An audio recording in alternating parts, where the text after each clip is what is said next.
وإذ قال ربك للملائكة إني جاعل في الأرض خليفة قالوا أتجعل فيها من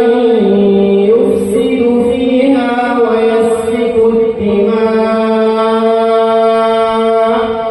ونحن نسبح بحمدك ونقدس لك قال إني أعلم ما لا تعلمون وعلم آدم الأسماء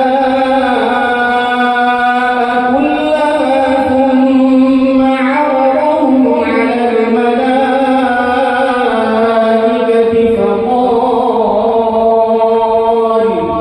فقال أنبئوني بأسماء هؤلاء إن كنتم صادقين قالوا سبحانك لا علم لنا إلا ما علمتنا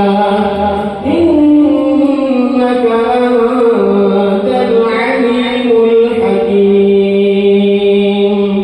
قال يا آدم أنبئهم بأسمائهم فلما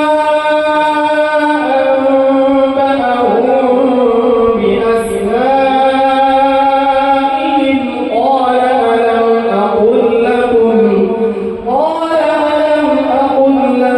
إني أعلم غيب السماوات والأرض وأعلم ما تبدون وما كنتم تكتمون وإذ قلنا للملائكة اسجدوا لآدم فسجدوا إلا إبليس أبى واستكبر وكان من الكافرين وقلنا يا آدم اسكن أنت وزوجك الجنة وكلا منها رغدا حيث شئتما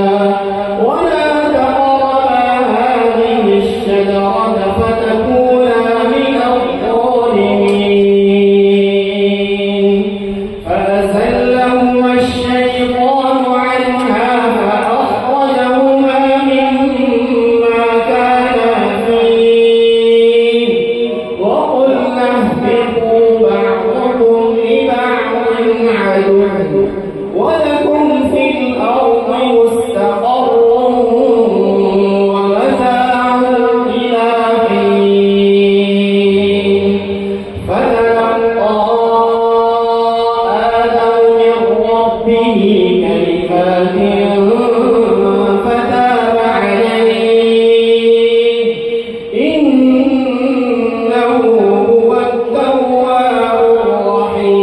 الرحيم قلنا اهبطوا منها جميعا فإما يأتينكم